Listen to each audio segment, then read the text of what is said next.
Welcome to Beyond the Loss. This is a space for parents who have lost a child in any way, at any age, where no grief is ranked, explained, or excluded. I'm Dr. Sharon Spano, developmental coach, systems thinker, and a parent whose life was forever changed by the death of my own son, Michael. When a child dies, life doesn't return to what it was. Identity shifts, meaning fractures, and yet life continues to ask something of us. These conversations are for parents living this reality and for the professionals who support them. My intention is to offer a space where loss is not compared, judged, or explained away. Welcome. I'm Dr. Sharon Spano. I'm glad you're here today.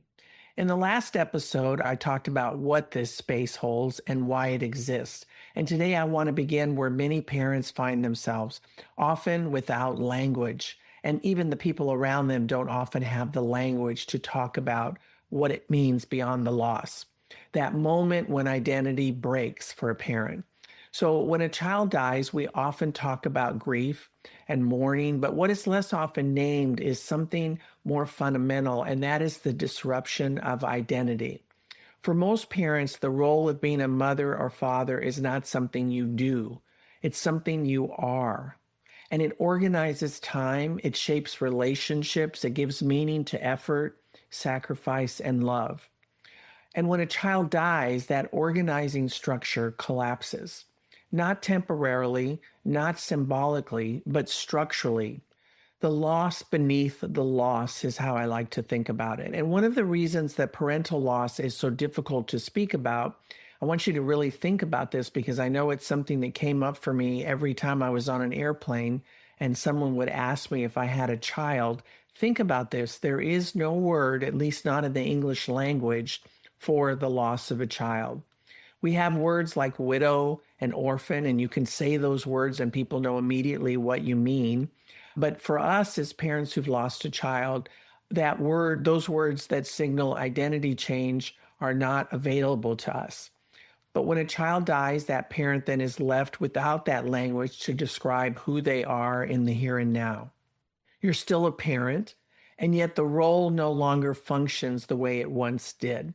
And that tension creates a kind of identity fracture, one that is often invisible to others and difficult even for parents themselves to articulate.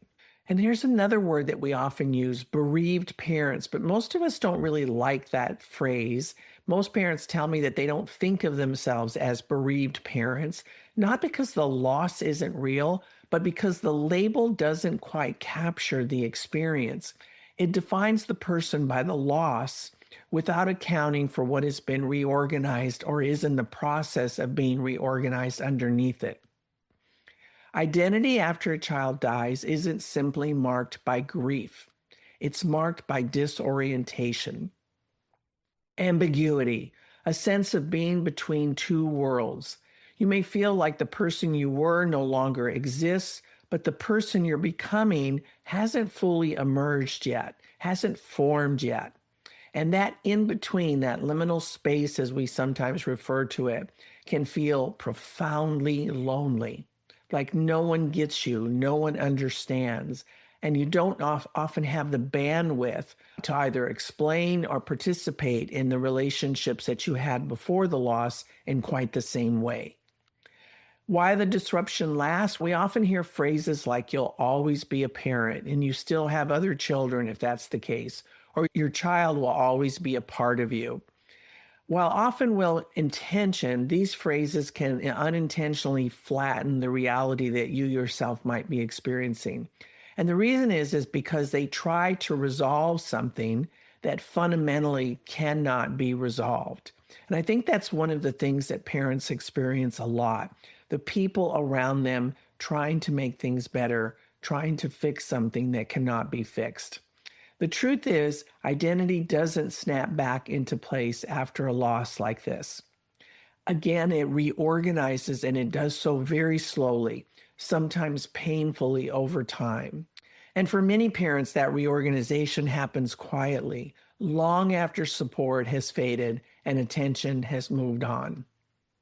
So again, identity is not something that you fix. This is where many parents feel pressure by those around them, loved ones who are, again, well-intentioned, to be okay again, to reclaim a version of themselves that no longer exists. But identity after loss is, again, not something to be repaired. It's something that evolves over time. And evolution doesn't follow a timeline. I remember for me feeling for the first several years after my son passed away that, I was functioning, I was working, I was doing all the things. I had a social life, whatever. But it wasn't until year 5 that I started to feel like I had really come alive again. And I'm often heard to describe it as it felt like I had a paper bag over my face for those 5 years. And then someone lifted it off on year 5, oddly enough, and I was able to see and hear and breathe again. So for every parent, it's different. But again, evolution doesn't follow a timeline. It's going to occur when it occurs, and only you as a parent will know. So there is no moment when you might suddenly know who you are now. I didn't know who I was now at that 5-year mark, but I was beginning to feel a sense of becoming alive again. And then the rest of that process took many, many years. So there are only moments of recognition then that may pop up, like the one I just described. Sometimes fleeting moments, but what I want to call your attention to is the opportunity to pay attention and acknowledge those moments, because again, it's information. The body, your system, your nervous system, your physiological system, your psychological and emotional systems, they're all giving you signs that you are evolving and that something is occurring within as you move through this process called grief. And when something feels a little more settled than before, you want to acknowledge that as well. One of the things that can help you is to name the break at the very beginning. And that's going to, again, depend on your type of language, your specific situation. But one of the most important things we can do is name what has happened. We don't have to explain it and we don't have to solve it, but to acknowledge it. Because when identity breaks, it's not a personal failure. And that's a really, really important and key point to remember. I know after the loss of a child, I just had lunch yesterday with a dear friend of mine who lost her son a few months ago. And of course, we go through all the reasons and scenarios of what could have been different. And if this hadn't happened, or if I had known, and that's part of that process.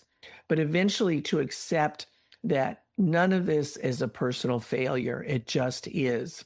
It's a natural response for us to try to figure it out or solve it or resolve it or get over it when we've experienced such a profound disruption. And when we don't name the disruption, parents often turn that confusion inward, wondering why they still feel unmoored, if you will, even years later, even when life appears functional on the outside and everyone else has moved on. I would say that for most of us, we feel unmoored, or at least definitely changed for life, no matter how many years go by. So I'm going to be doing a few solo casts for the beginning of this new podcast that we've just launched, again, Beyond the Loss, Life and Identity After a Child Dies. I'll be doing a few solo casts, so listen in for those as I kind of lay some of the foundational work, and then we'll begin to interview parents who are experiencing that identity shift in the long after, and eventually some professionals as well. So in the next episode, I want to talk about what comes after this identity break. Again, what I call the long after, and have been referring to in some of my shorter videos, the period when the world expects life to return to normal, but nothing quite fits the way it once did. For now, if this episode has put language to something you felt or experienced but couldn't quite name, know that you're not alone in the experience. I'm happy that you were able to perhaps find some language here in this podcast as we begin to unpack some of these concepts. And I want to remind you again that you don't need to arrive anywhere, and you don't need to rush whatever is still unfolding within you. Thank you for listening. This is Dr. Sharon Spano reminding you to take gentle care, and I'll see you next week. Thank you for spending this time with me. If this conversation stirred something for you, you don't need to make sense of it right away. There's no timeline for understanding and no right way to carry what remains. Beyond the Loss exists to honor parents who've lost a son or daughter and all the complexity that this implies, and to support the professionals who walk alongside them without comparison, judgment, or explanation. Wherever you are in the long after, you are not required to arrive anywhere else. Until next time, take gentle care.